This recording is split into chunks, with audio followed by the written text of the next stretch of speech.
back to my channel and welcome back to another video. The topic of today's chat is, drumroll please, post-grad life, expectations versus reality, and some tips for success. This episode is a little bit different than what I normally do, but I want to share something that's been on my heart for a while, and that's why we're doing this. So let's go ahead and get right into it. The reason why I feel like I can speak on this is that I've been living at home for 3 years and 23 days, and also I think I have a bit of a different perspective. I'm a not so recent graduate. In other words, I'm old. Okay, so there's that. So let's start with a scenario, and you're in your last semester of college at XYZ University. For me, it was the University of Florida, and you're stressed about job searching. You really don't know what the future holds, and that's completely normal. I was in this place my senior year of college, and honestly, it stressed me out. I mean, I would wake up in the middle of the night thinking about what my future would hold because I didn't know what was coming. And, you know, your future is planned out for you from elementary school to high school to maybe even college, and you don't really know what to do after that because you don't know what direction you're going. You know, you see your friends possibly getting internships or full-time jobs, and then you're like sitting there like, oh crap, you know, this is what my future holds. It can really mess with your mind, and it's important to remember a lot of things, which is what we're basically going to be covering in this video. But yeah, it's just important to remember that what's for you is for you, period. So the first thing, the expectation is moving into your own place and living independently. The reality, living at home can be a smart financial choice. I'm going on 3 years and some change. Coming up here shortly, I will be actually upgrading my living at home situation, which I'm very grateful for. And it's been a smart financial decision, especially knowing that I wanted to go pursue grad school.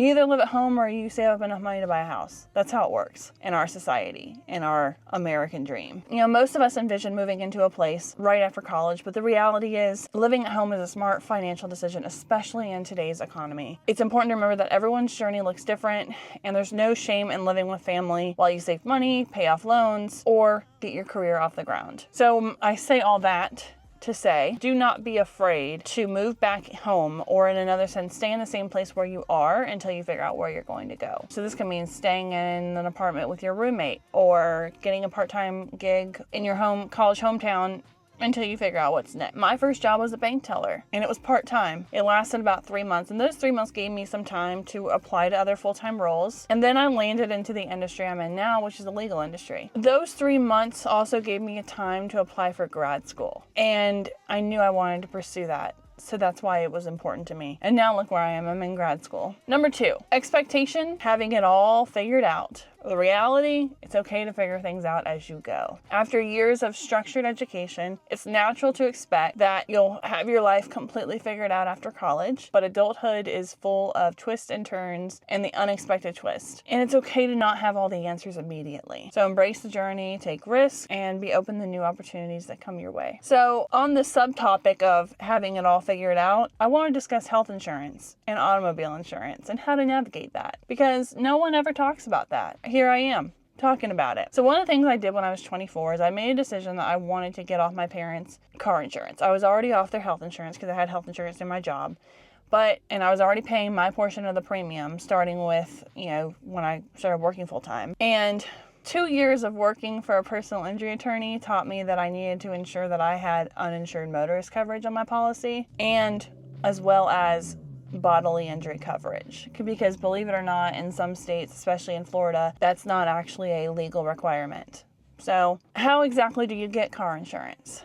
You can do it online, or you can go to your local insurance agent like I did, because I prefer to talk to a human being in person, and I may be old school in that way of thinking, but I just prefer to do that. So my best advice is to do your own research to determine what insurance is best for you, because the requirement in your state may not be enough to protect you and or your investments or whatever. When you have an asset to protect that includes the vehicle that gets you to and from work every day, good insurance is critical to have to protect your vehicle and also yourself. So like, for example, in the state of Georgia, bodily injury coverage is required, and it's a minimum of $25,000. At the very least, you should have uninsured motorist coverage on your policy. And yes, your insurance premium is going to be higher, but you have to look at it this way: it's protecting yourself, and every single day you're on the road, you are putting yourself at risk, especially since our government lets every Tom, Dick, Harry, and Sally have a driver's license. And, you know, some even drive illegally without their government sanctioned ID. So take that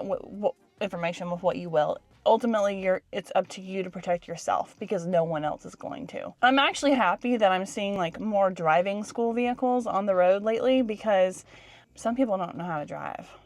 The other day, I literally watched a semi-truck run a light, and I got it on my dash cam. The light was green on mine, and the traffic obviously didn't move forward because they saw that semi come in. So yeah, you just need to protect yourself. Now, another thing is that with better and additional coverage, the premiums are sometimes much higher. You can avoid the shock of this by putting the money in a high-yield savings account and paying it off in 6 months at a time. The easier you can get away from monthly payments, the better. And you're still spending the same amount of money, maybe even a little bit less, but you're actually making money off of a reduced rate with a high yield savings account. Bottom line for this, do your research. The cheapest insurance is not always the best insurance. And you also have to look at this as a cost benefit analysis. Yes, it will cost more, but the benefit is you're protecting yourself. So now let's talk health insurance. I've talked about health insurance a little bit before on my channel and how much I don't care for it, but it's kind of a necessity to have. It's just like car insurance, but whatever. If your employer does not offer it, you can get it on your own. You can either go to the marketplace, which personally I don't recommend, or you can go directly to an insurance company like Florida Blue and get it through them. You can also get an insurance agent to shop it for you and help you make a decision and help you understand your options. I think health insurance works the same way that car insurance does, in that if you don't have good coverage, then you don't have good benefits. For me personally, I mean, I'll be going back to Florida Blue when open enrollment reopens in October, even though it's going to cost me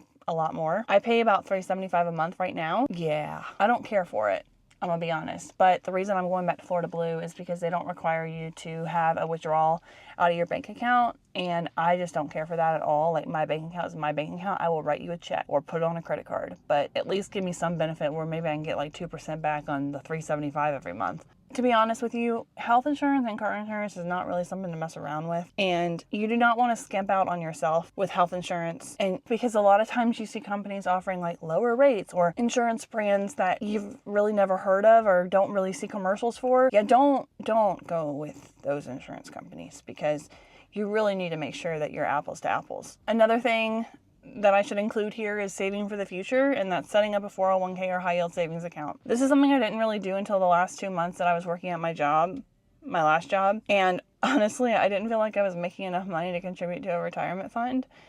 But when your employer matches, that is a benefit you should take advantage of. Even just start putting money away in a high yield savings. So finally, moving on to number 3, which is the next expectation of feeling accomplished and successful 24/7. Reality, success comes in many forms, and it's okay to struggle. In today's social media driven world, it's so easy to compare ourselves to others and feel like you're not measuring up.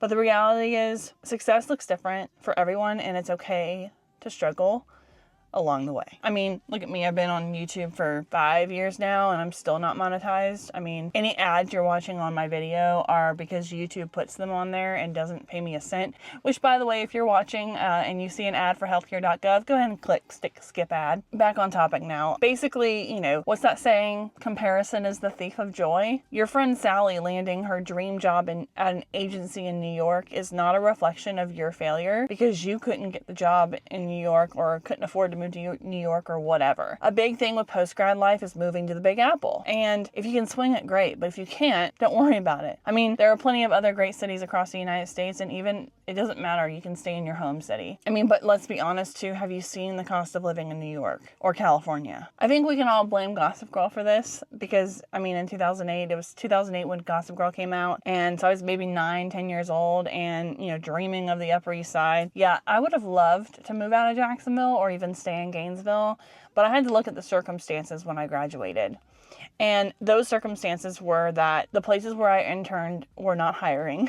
The economy was not doing too good, still isn't, and the job market just wasn't great. So my really only option was to move home. And then, of course, I had my parents in my ear telling me that if I were to accept a job anywhere other than, where I could live at home, that I'd have to make $20,000 more, which is true, probably. I say all that to say this.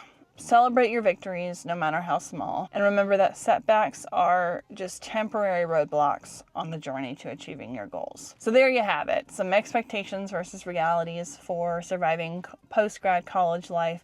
If you're graduating in 2024, congratulations. It's an amazing accomplishment. And really and truly, this applies to both college and high school graduates. Remember, you have to be patient with yourself and stay true to your values and keep moving forward one step at a time, because you have your whole life. I mean, none of us are promised tomorrow, but you have your whole life to experience and make something of yourself. So with that, it's not always easy, but it's all part of the adventure. I hope this video has been helpful, and I hope that someone finds this helpful in terms of navigating health insurance and car insurance and little things that no one ever teaches us. And we all have to figure out as young adults, but here I am trying to help. So thank you guys so much for watching. I hope you enjoyed the video, and if you did, don't forget to like and subscribe and stay tuned for more, and I'll see you in the next one. Bye.